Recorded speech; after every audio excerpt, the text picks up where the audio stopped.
All right, welcome to PEP, which stands for Passion, Empowerment, and Perseverance. I'm your host, Graham Salinger, president and founder of Salinger Coaching Solutions, where we empower success by empowering people through group coaching and individual coaching. My guest today is Miles Lewis Alexander. Miles was educated at Sarah Lawrence College, the London School of Economics, and the University of Chicago with a concentration in economics, specifically the financial markets. Upon graduating, he began his career as an associate at Zeus Capital Advisors and their de novo banking group, specializing in Islamic financial products. After ZCA was sold to Northern Trust, he went to work at an options house, Trade Monster, where he focused on tech and financial contracts. After a stint there, Miles left the financial community to pursue a dream and race triathlons at a professional level, earning All-American status 3 times, was crowned New York City Elite Champion, represented the Team USA at the World Championship and Pan America Cup, and retired as a world and multiple course record holder.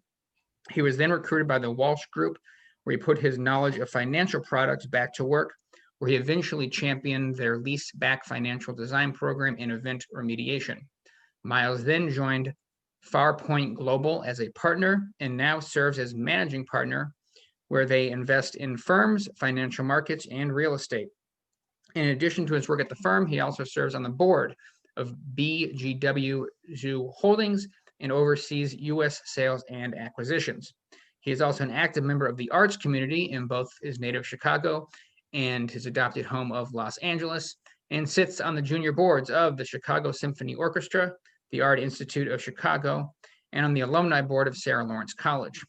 In his spare time, he loves cycling and running, cooking with his wife, giving Freddie his Shih Tzu belly rubs, and sitting in his chair listening to jazz with a nice single malt scotch and cigar in hand.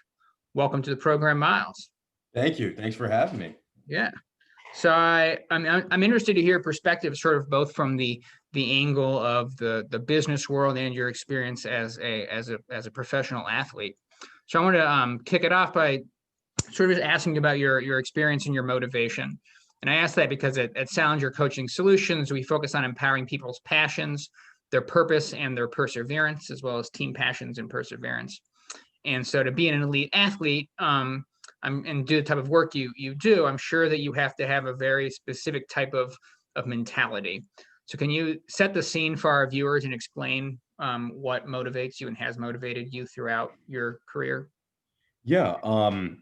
As crass as it might say, the love and need to win. Whether it's competing in triathlon or competing at any of the firms that I've had the pleasure to work for, I want to know what the ground rules are, what the parameter is. So triathlon, like give me the rules of professional triathlon, the rules of the racing, the rules of equipment, and then let me try and maximize sort of what I bring to the table and try and beat my fellow competitors. When it comes to work, either at Farpoint or a firm like Walsh, what are the rules? What's the parameters of the deal? Let me try and assemble the best deal team, and then let me really bring this home for the firm. I would love to sort of say, it's for the love of options, or it's for the love of packaging together an underwriting package to build a 70-foot skyrise in New York City. Really, it comes down to that feeling of just beating the other guys at the same game. And when thinking about this, I had a similar conversation.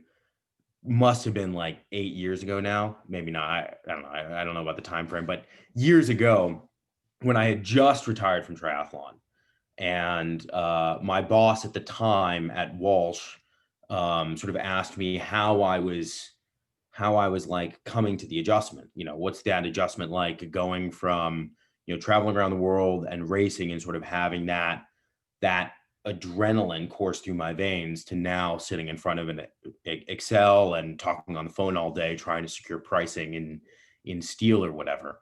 Mhm. And I said, actually, that feeling of finally submitting your number and getting that response back that your team won the deal, it's exactly the same feeling as coming in first in New York City. Hmm. It's so I think the level of competition, and because we, for so much of our business, so much of the business that I've done, you sort of immediately know, or at least in the short term, you know whether you won or not for yourself and the client. So at Farpoint, we submit a proposal and say we win, we might know within the week that we've like killed it for our clients, we've killed it for our own capital partners, we've killed it for ourselves. That's just as thrilling. And I don't know whether I've designed my career, or probably I've designed my career around seeking out that sort of same adrenaline rush and like Mhm. just moment of success that I got a taste for and I got addicted to when racing triathlons at a professional level. Mhm. Um, uh, or perhaps these areas of business that I've been fortunate enough and sort of seeks out those kinds of individuals. So I don't know sort of which one it is, Mhm. but it seemed to help me. It helps with that just constant grind. Do whatever, what are the ground rules again? Like, what are the ground rules? What are the parameters? And then not stopping until we hit a home run out of the park for ourselves and our clients. Um, so I think that's, yeah, like that, in an earlier form of myself, I would have said it's just money that motivates me in the business world. Mhm. But really, when I think about it, like money is just the scoreboard, right? That's just your palmares, to use a triathlon term. That's just Sure. when you look at like what you've accomplished, right?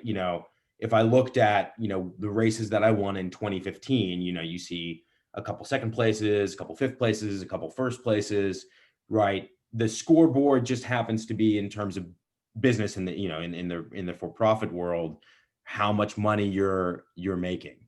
And the fortunate thing about whether it was at, Trade Monster, not so much, but whether it was at ZCA or Walsh or Farpoint, we're in it with our partners. That's what I like about the business model. So a Mhm. win for us, right, is also a win for our partners. We share in the wins, and and unfortunately sometimes we share in the losses.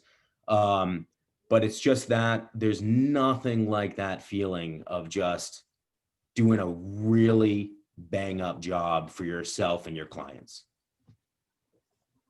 Great. Thank you. I mean, you sort of alluded to when you have a winning mentality and you're in a game that involves winning. There's also sometimes that idea of loss. So as I said, my You, practice also focuses on perseverance. So you think of Graham, what does perseverance mean to you, and what are some valuable lessons on perseverance that you have learned both in your athletic life that really translate Graham, to overcoming business challenges?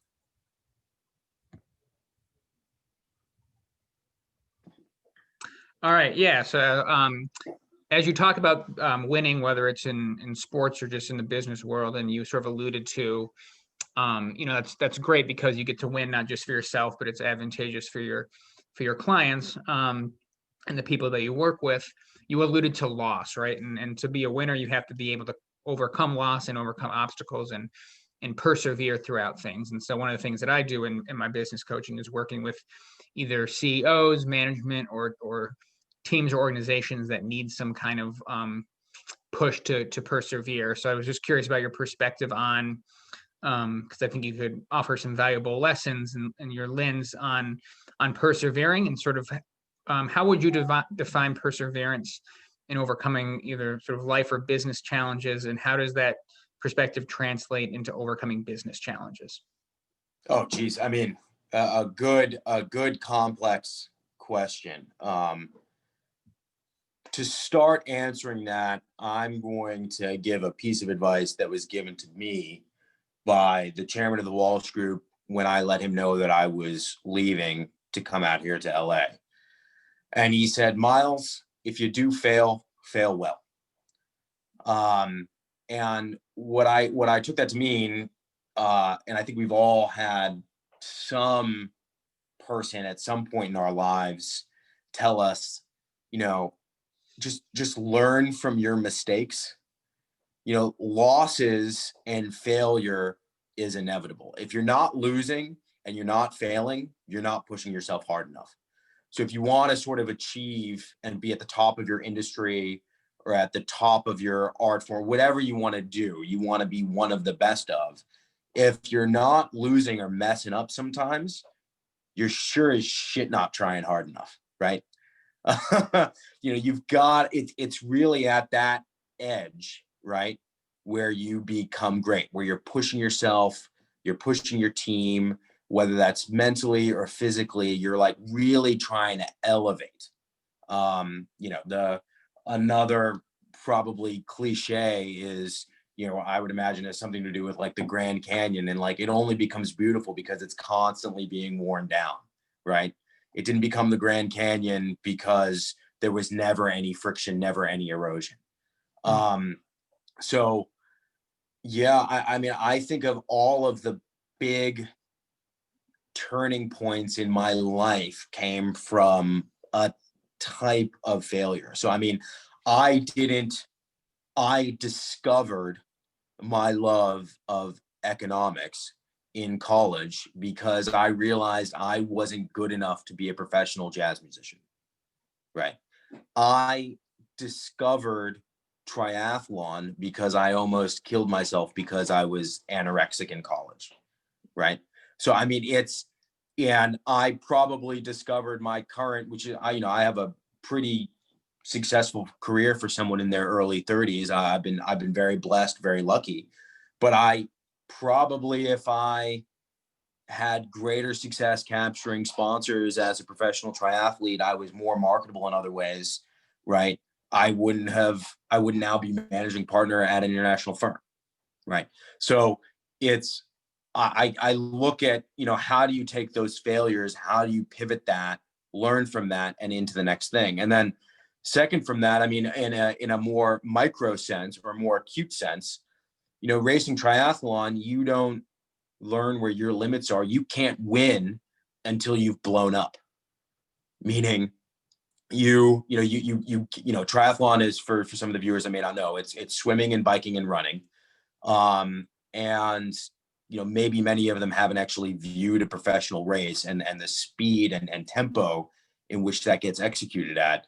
But you get off that bike and you're with a pack of 5 guys off the bike, and the only way you're gonna have a chance of finishing in the money and making some money that race is just by going for it. So the first time you lay out your first miles 4 minutes and 15 seconds, and then you realize, oh shit, you can't keep that up. So you blow up completely and you come in 25th. Well, the next race, okay, I need to go out hard, but I don't go out at 4:15. I go out at 4:35, right? It's all those things, right? I mean, I've had countless times at the beginning of sort of my professional career post triathlon where I had a good work ethic. I was a good grinder. I would always put in the hours, but I didn't have that experience.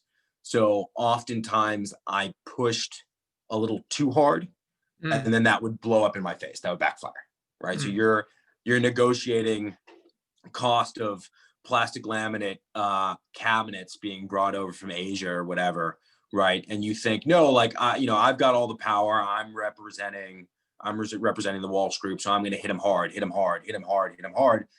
And then you realize, no, I hit him too hard. He just said, screw you, I'm going with the other guy, right? So I mean, those are the best ways to really have it grinded into you that when enough is enough, where's that fine line, what works, what doesn't. It only comes from experimenting. You can't, I'm not saying be reckless. I didn't get to where I am because I was reckless. But I think everyone who has a modicum of success, has always tried to push those boundaries, because that's only really where you find your own boundaries, um, or the boundaries within a certain type of transaction or something like that. Sure. And so to wrap that into to perseverance, it's important to get back up, not to give up. So, I can think of, my first week at Walsh. I've told this story before. I had a very stressful week. My first week there, I was put on a deal team. I didn't perform as well as I wanted to. Unfortunately, I went to the bathroom. I puked my 20-year-old guts out, 20-something-year-old guts out, wiped my eyes, and then had to just get back at it Monday morning. Right. So, it's understand, that was a reaction that I wouldn't have now. I was a little young and thought, oh man, like I really messed up. But the important thing is, you don't quit. Winners constantly fail. Winners always lose. What separates winners from losers is after a loss, they then keep going and then they win again. Right. And so Michael Jordan has lost plenty of games, right? LeBron James has lost plenty of games. What makes them champions and what makes them winners is the ability to learn from those losses, right? Go back, study tape, learn from their mistakes, and be better next season, be better next game. Yeah. I mean, you sort of, you mentioned sometimes you get first or second place in the triathlon, and sometimes you get fifth. And I imagine you probably learned more from getting in fifth place than the times that you broke records and got first place. Oh, definitely. I mean, what helps from, I will say, the flip side to that is, you need both. You can't constantly be losing. You also learn to win, and you have what's important is to internalize. And I worked with a therapist while I was racing. And a lot of professional athletes see therapists about this, like internalizing the having the confidence, knowing that you can win. Right. And especially if you've never, and you see this constantly in sports. I've seen this. I saw this with a guy that I hired last year, and I'll circle back to that. But in sports, you see a breaking point. Like you see an athlete, and for myself, it was the case too. Like I couldn't win a race. I was really good. I was always right there in the mix, but I couldn't close. I couldn't finish in first. And then one season I got first place, and then I think I won like 5 races after that too, because then you've internalized yourself that you can win. Right. I hired a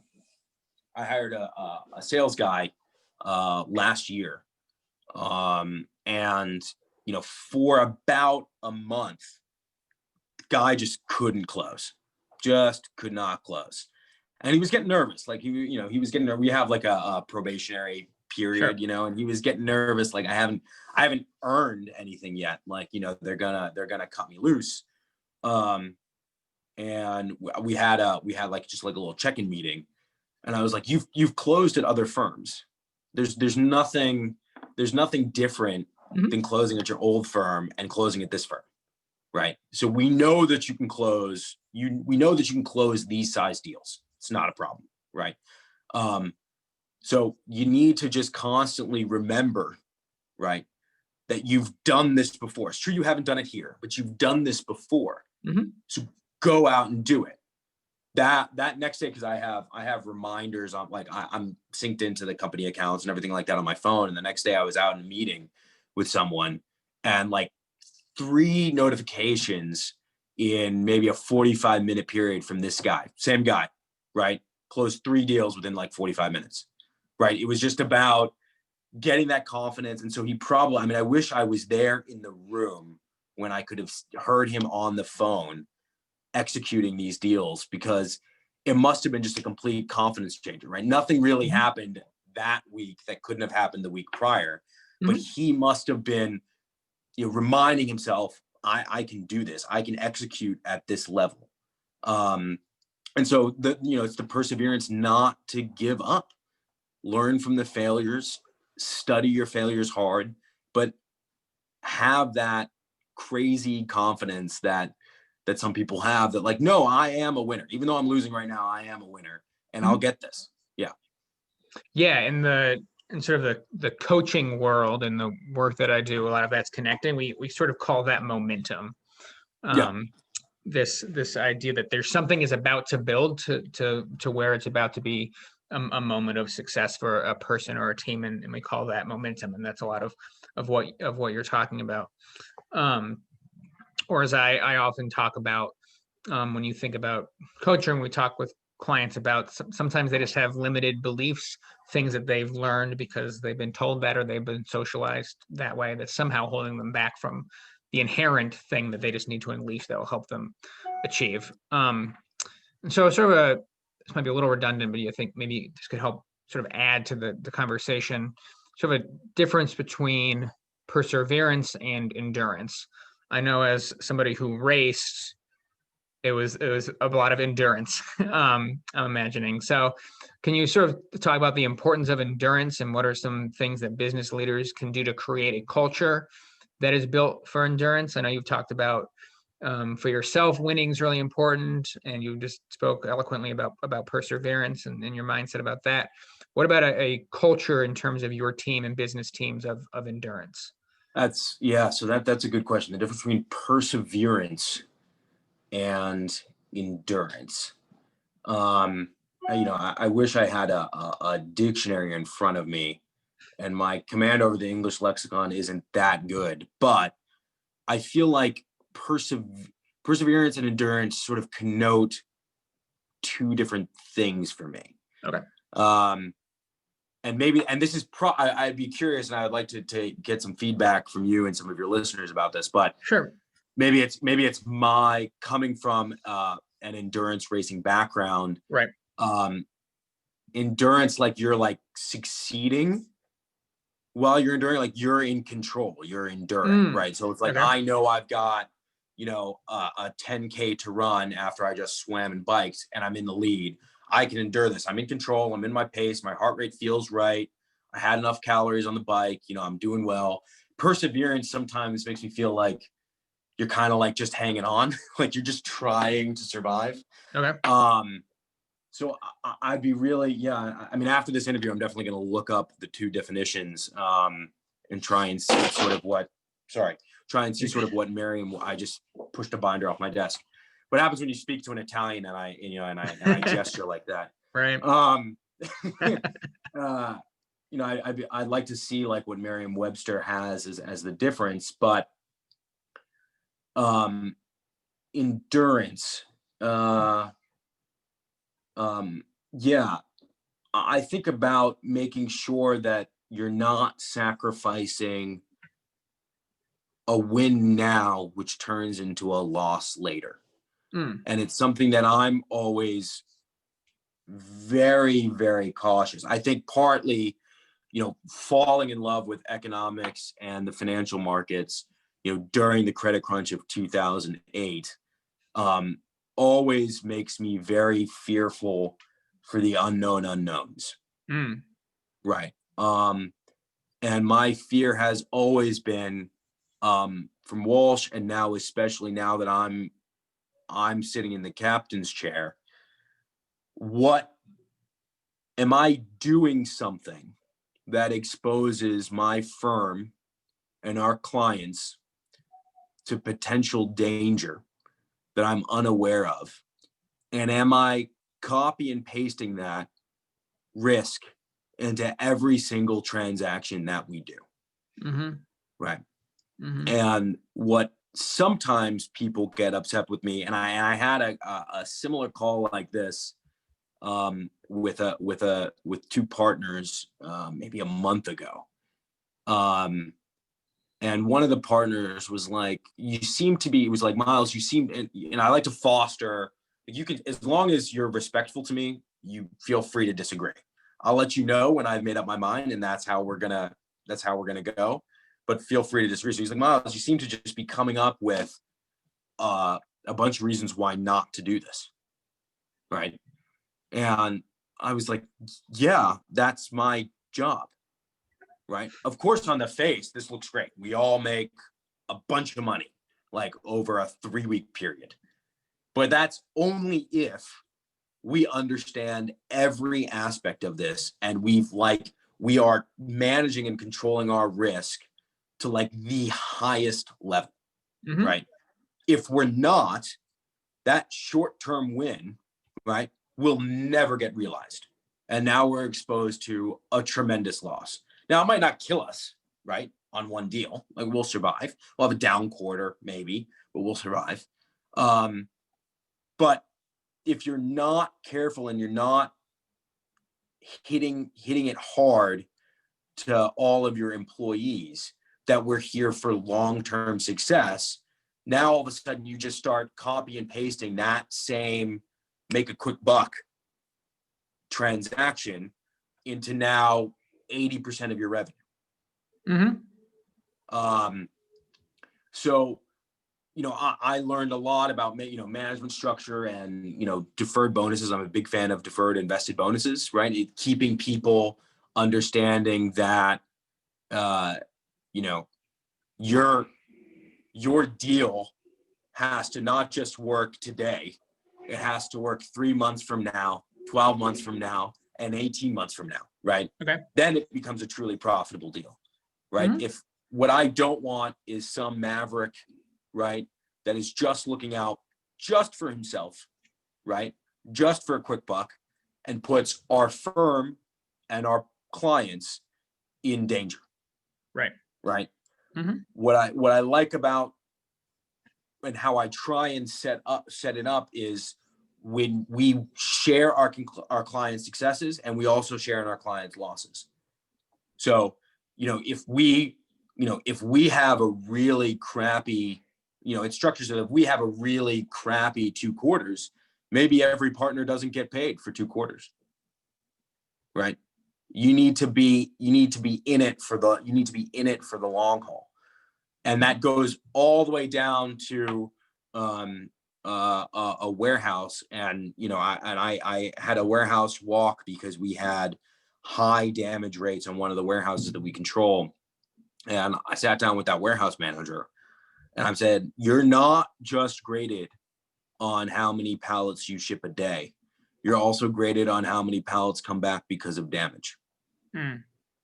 So I'd stop focusing on I'm hitting X number a day, getting out and killing it, because you're not killing it. Because if you're cutting corners or moving too fast, right, our return rates balance that out. You're not really shipping that out. You think you're shipping out 150 things, you're shipping out 2 things a day, right?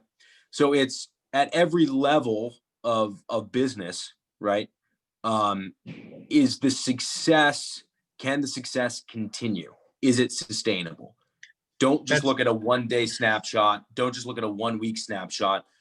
You got to try and our job as leaders, right, is to take that 30,000 foot view, right, understand what the whole picture is, and then communicate it down. Like, I think a lot of people, then they understand that, but they don't communicate it all the way back down. So they're not setting solid expectations. And then to tie it into sports, I mean, the analogy is easy. I mean, I would say it's not necessarily endurance, as in a given race, but I'd say you got to endure a whole season, right? The hardest thing about becoming a professional triathlete was not necessarily putting together a successful race. It was putting together a successful season for your sponsors, right? You can't leave it all out on the field on the first race of the year. You got to make it all the way to world championships at the end of the year. You got to be healthy at that start line, right? So it's always, understanding what that goal is, understanding that you still have to perform and knock it out of the park, but understanding what performing means, right? Does it mean shipping out 100 pallets a day when 98 will come back? Or does it mean shipping out 25 a day, but you only get 1 return a week because of damage, right? It's that balance. And I guess that's sort of what I say is the difference between endurance and perseverance, in at least my mind. Is persevering is sort of just like you're missing that larger view. Okay, I've got to do 100 a day. I'm always exhausted when I come home at night, but at least I get 100 out every single day. And my boss is happy, and my boss's boss is happy, and my boss's boss's boss's boss is happy, right? And you just hanging on. Endurance is understanding the larger picture and knowing what the long-term game plan is for the warehouse, that product line, what your bosses are looking for, what your family expects from you, that whole balanced picture to be able to perform at a high level every day. And to be able to sustain that within your team, I think is also the the essential element that you brought out there too, right? I mean, you can have bosses that work on an island and they do really well, but it's just because the boss is persevering and the team is lax, right? And that's not sustainable. Endurance is different, right? So thank you. As we talk about sustainability, I'm coming to you in a moment of both economic, health, and social unrest at our time in our country. And so as a coach, one of the things that I focus on is helping leaders in their teams adapt to change. And we're in the middle of a lot of change, which brings risk and some of that along with it. What can moments of crisis teach industry leaders about how to stay committed to their work goals and to team development in the face of change? I think everyone that's been in business over this past, I would say we've all seen a roller coaster since the election of President Donald Trump in terms of how to sort of operate business. There's one thing that we all like, unless you're purely a volatile trader, there's one thing that we all like, and it's sort of like stability, right? As I mentioned, I think in the first question, knowing what the rules of the game are, set those rules, and now we'll go out and perform. And then, again, I don't think any of us, or maybe a couple brilliant people out there, but really saw the multitude of crises that occurred internationally and here at home since January. There were a lot of really, really late nights. I think everyone's had that. The question about goals is an interesting one. I think where a lot of businesses, at least that I've seen, and we've been fortunate to acquire them. The ones that we've acquired all were too rigid in their goals. When you have a black swan event like COVID, right? It's the ability to understand when you need to toss the old rule book out the window, right? The flip side of that is, why everyone always champions, diversification of revenue lines or a portfolio, right? It's not because diversification is like a good thing, right? Spreading your risk out. I'm not talking about, racial or ethnic diversification and like field, right? Right. Everyone would say if business line A is giving 50x return and business line B is giving you 20x return, business line B better be a hedge against business line A. And if it's not, right, get rid of that and double down and press your advantage in business line A, right? I saw a bunch of people that kept thinking like, no, it's going to change. Everything will get back to normal. So I'm just going to like stay the course and it'll come around. I think sometimes with truly game-changing, rule-changing events like COVID, it may never change, or you might not have enough cash on hand to wait for it to change. So you've got to change, right?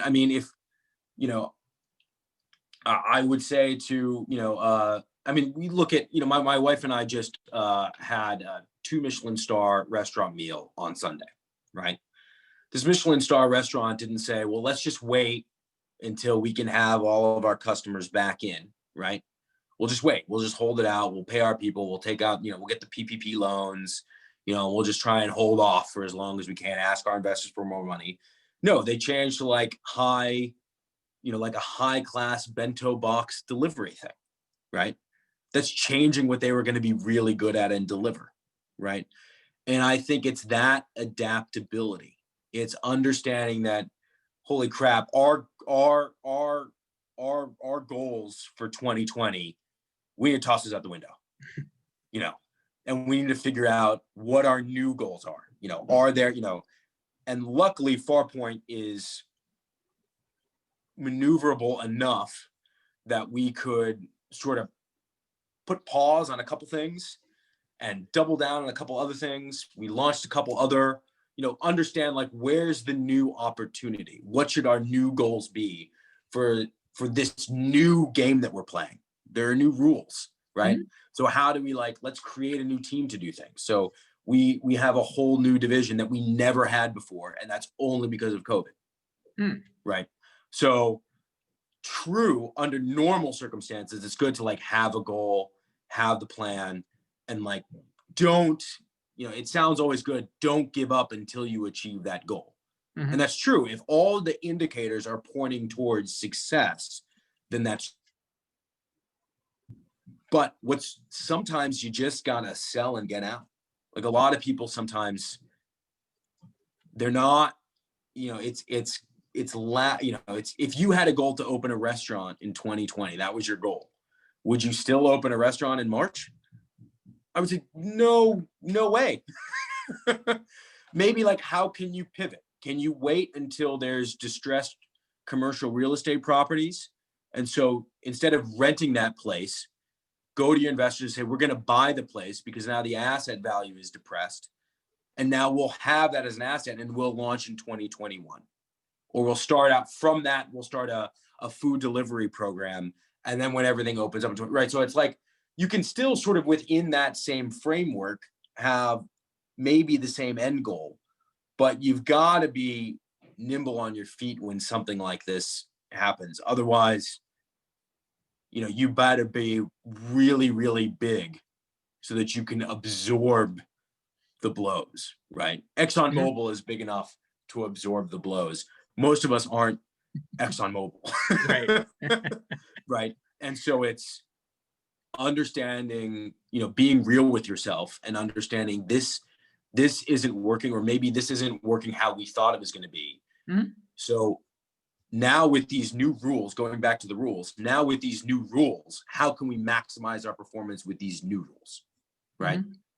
We're always reactionary to things like a pandemic or, the phrase, don't fight the Fed. Right. I mean, we need to understand that there are forces that we cannot control, but that shouldn't be, for us business leaders, that shouldn't be an excuse, right? We need to figure out, okay, these are the new rules. Let me get my smartest people together and let's try and figure out something new to do with these new rules. Mm-hmm. Yeah, I mean, that's similar to something, Miles, that you mentioning things as crisis as opportunity in some way or another, and how you respond. Yeah, I mean, that resonates with me just because my background is my master's is international peace and conflict resolution. And so I do a lot of work around working with organizations and businesses that are experiencing conflict because, we teach that conflict isn't necessarily bad or good. It's the response to the conflict situation that will sort of, determine whether you will break and not, whether you'll break versus whether you'll bend. And I had an interesting call about this. So, one of the things that really helped us out, and made us all sleep a little bit better when this first happened. I was on vacation in Palm Springs, and I got a phone call from a partner at another firm. I don't know if I'm at the liberty to say what firm, but I'll say a partner at another firm that we had been executing some international trade for them. And they called me up and they just said, Miles, I need a significant amount of KN95 masks. Do you know anyone in Asia that has them? Mhm. So that first transaction led to me calling my staff, being like, "Hey, don't we have, the person next to that textile factory? Like, don't they do this? We just walked over there, right?" It ended up not through advertisement, but it ended up just through word of mouth for our clients. They heard Mhm. that we did this for this client, we did this for this client, we did this for this client. Mhm. I mean, we ended up investing our own dollars in manufacturing plants for PPE to try and fight this thing, right? And Mhm. again, that's another but it's understanding, wait, there might be something here. I heard one person that I've done business with needs this. Now another person says that they need this. Okay, so maybe, all of our contracts with these existing clients, all of the old contracts got put on pause until things sort of returned to normal. Mhm. And now all of a sudden we were issuing new contracts for something that, we had to get doctors on board so that we could educate ourselves about what this product was. Hire teams of certifiers in Asia to try and make sure everything was to the T. And doctors, we had a big giant study session for like 3 weeks. Sure. But understanding that, like, okay, now our clients need something else. Can we pivot? Can we be as smart as we tell our clients we are and get a good handle on this and then execute and deliver for our clients? Or are we just going to say, no, we can't, because that's not what we do? Mhm. Well, that's what we do now. Right. Right. And I think that what you're bringing out there is that, like you said, you didn't have to do marketing, you didn't have to hire a PR firm. It was all just about relationships and knowing people's needs so that you could fulfill those needs, basically. Yeah. That's awesome.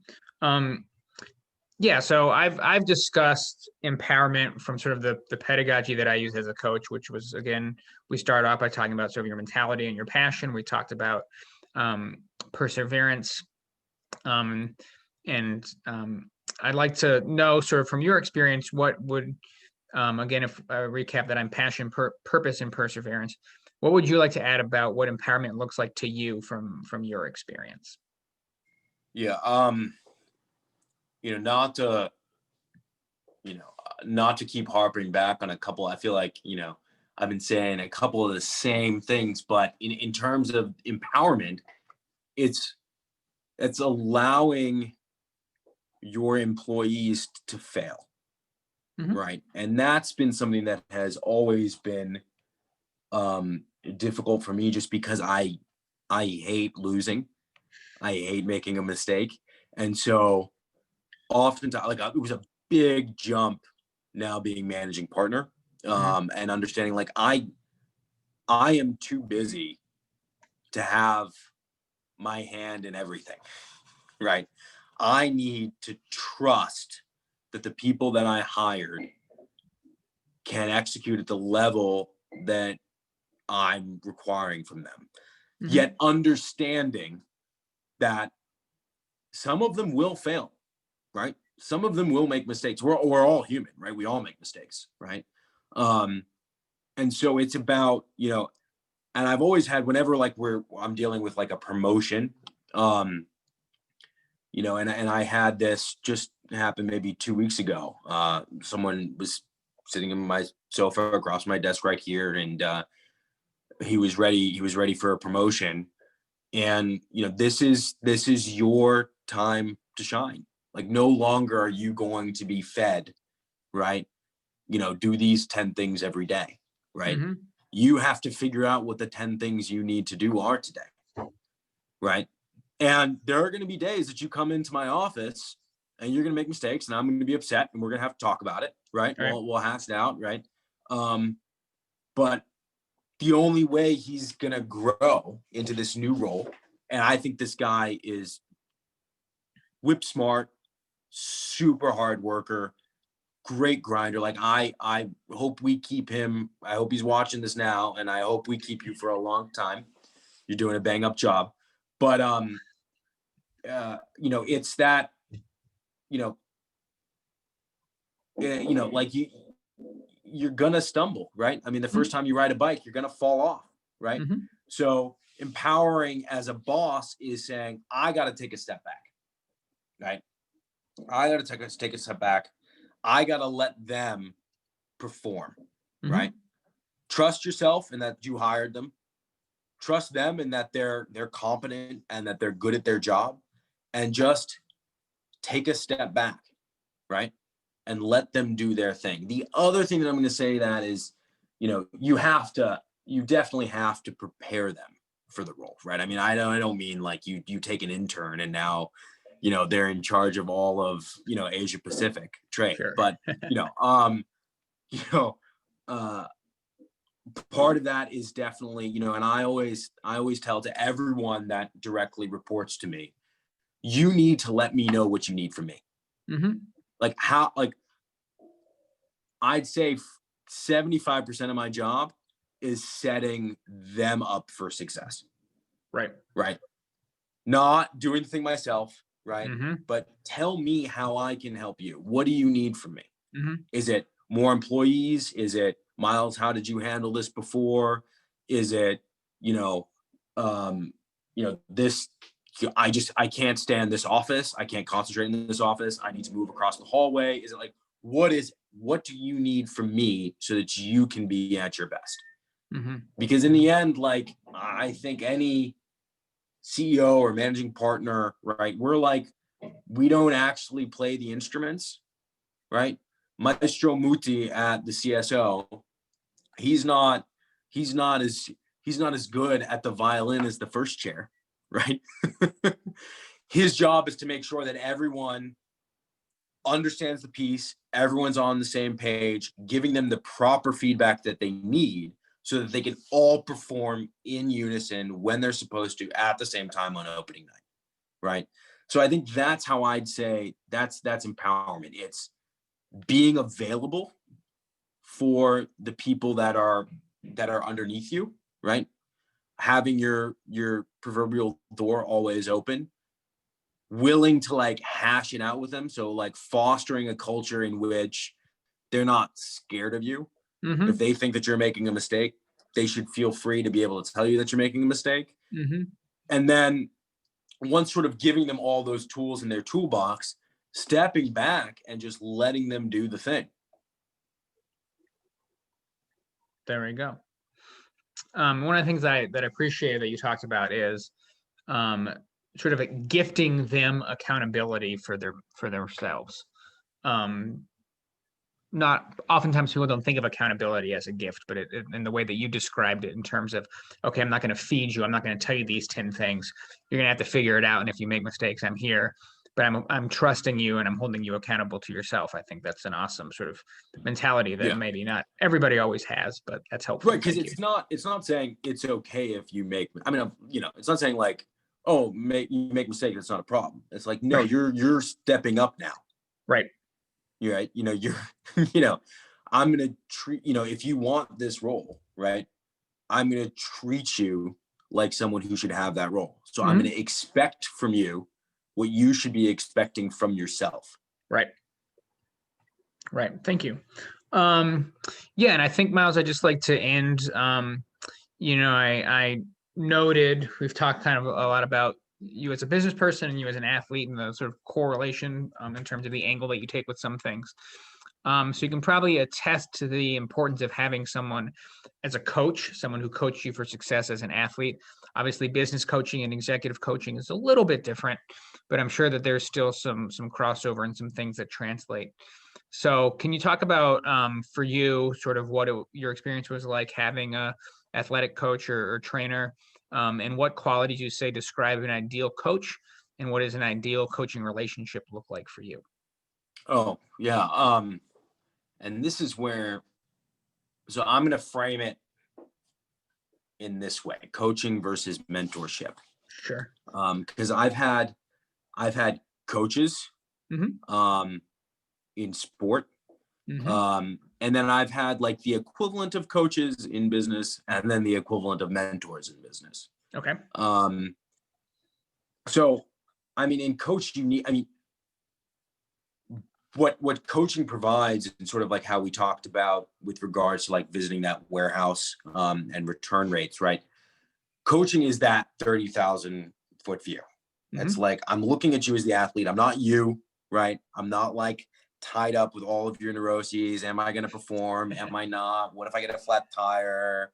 You know, my girlfriend just broke up with me, so I don't feel like, you know, training, right? Like coach is just like, you are like a horse. We need to get you in tip top racing shape. Like, these are the things that we need to do, right? And I think my coaches, you know, I had a couple coaches, but the best coaches that I always had, they also like listened to feedback, and sometimes it wasn't always verbal feedback, right? So understanding that adaptability, you know, so watching you in a run session and realizing like, you know, Miles looks a little tired today. You know, I think I'm going to move up that rest day because I don't want him to get injured, right? You know, so like that sort of like adjustability, but it was always coaching was very much here are the 10 things you need to do today, right? And you do them, and then you will be successful, right? Sure. Mentorship, I feel like, is a little more hands-off. So like when I first got to Walsh, there was one woman who was absolutely fantastic, who she really, oh my God, she really showed me the ropes. And if it weren't for her, I don't think I would have had the career that I had at Walsh, and I would not be where I am today. And just the attention that she gave me, the coaching, that just, this is how you do this. This is how you do that. This is how you write a memo to this person. This is how you write a memo to that person. This is how you format this. No. Like, you're taking too long building that pivot table. Here's a shortcut. Like, you know, all those like little itty bitty things, right? She was fantastic at teaching me the ropes, right? I was fortunate enough to have Dan, who's the chairman, as a mentor, right?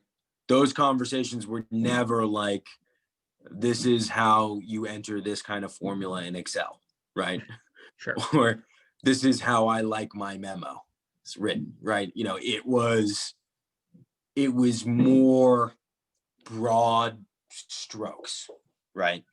It was more allowing me, like, my coach didn't really allow me to fail.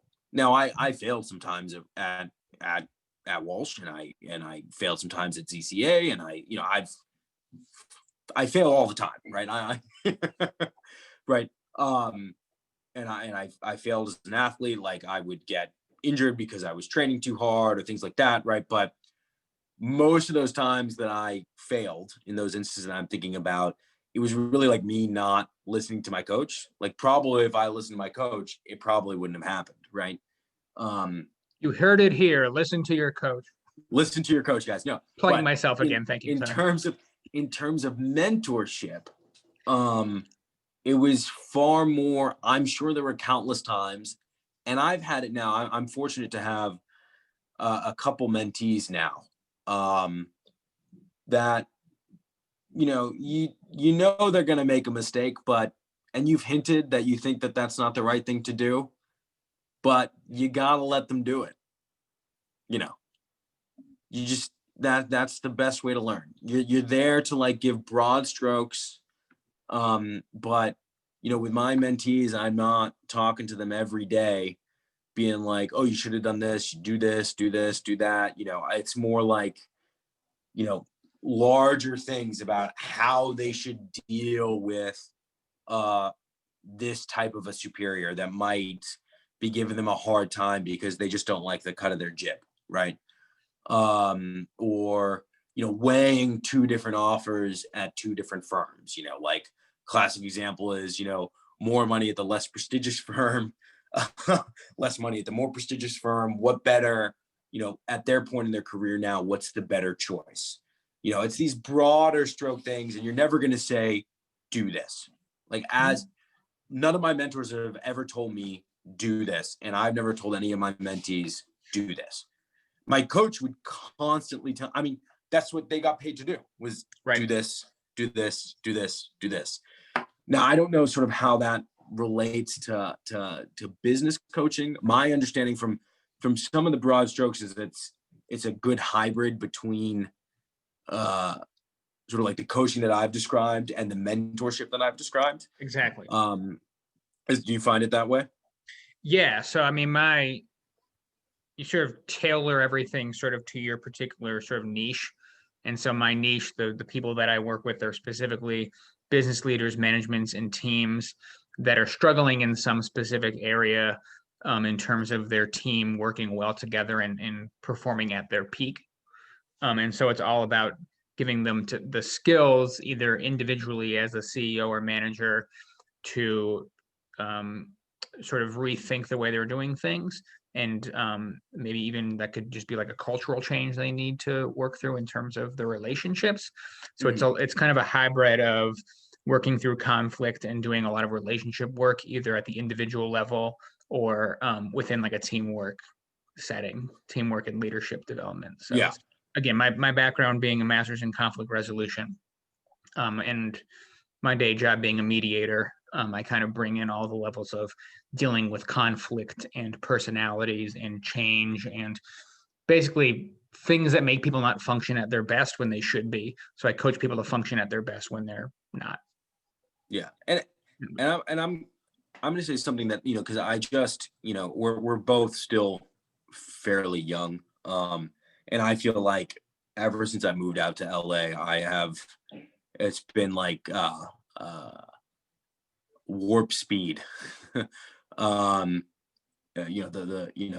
things that I've learned and what I always want to say is, I really value now that I have some great mentors and some great mentees. And I think everyone, once they get to that point, I think everyone should have both at the same time. And I've really cherished that because I learned so much of questions that I should be asking of my mentor for my own mentees. I model some of my mentor's behavior to my mentees. I learned how to be a good mentee from my mentee. I mean, some of these guys that that are my mentees now, one in particular, I mean, my goodness, if I had his head on my shoulders when I was his age, right? Like, I mean, this guy is amazing. I can't believe it. Right. And he teaches me so much and I hope to teach him so much. And then I bring sort of that dynamic to now I'm still fortunate to have two phenomenal mentors that I know I can call anytime with a variety of questions. Everyone needs that, right? I mean, you can't to sort of circle back to another analogy, right? Like the conductor can't put on a whole symphony by himself, right? We can't all do it ourselves. We have to be a team. We're all in this together, right? I mean, whether that's my firm and our employees and our clients, whether that's, I know that we're speaking on the eve of what's probably going to be a contested election, that we can do more together, right, than we can do compartmentalized. Sure. And some people sometimes get, especially in my field, get so us them, right? Like we need to win, so screw the other guy, right?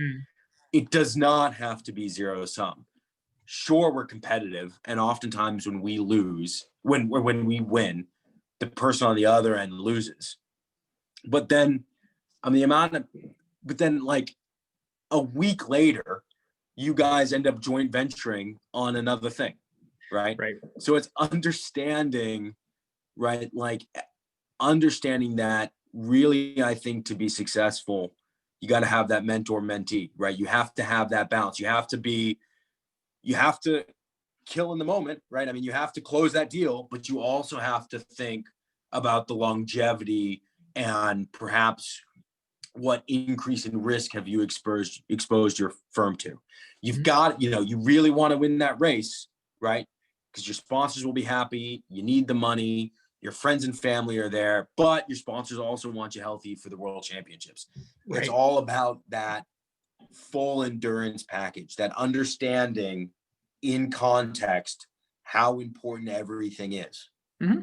That's how you truly perform, I think, year over year, as not just a business person, but just as a human being with regards to your responsibilities. Yeah, I mean, it goes back to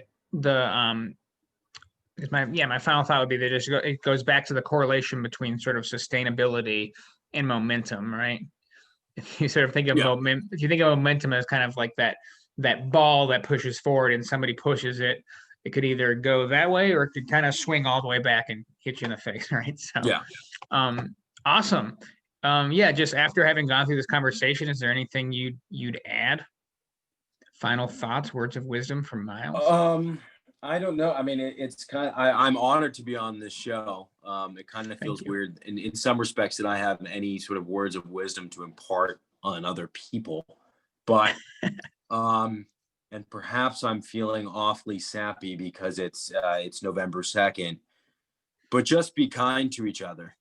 And especially if there are younger people out there watching this that want to be, they're aspiring masters of the universe. Your reputation is so important. It's the single most important commodity, right, that I've ever seen traded or exchanged, right? Your reputation. It can open up a lot of doors for you when you have nothing else. You can also have everything else in the bank, but you don't have the reputation, and you're never going to get that call picked up. Mm-hmm. Building that reputation, listening to people, is the most important thing. It's easy when you're first starting out to understand that you don't know anything. What gets really difficult is as you get success, understanding that there's still so much you do not know. Right. So find those people that know, ask questions, shut up, and listen. All right. Sounds good.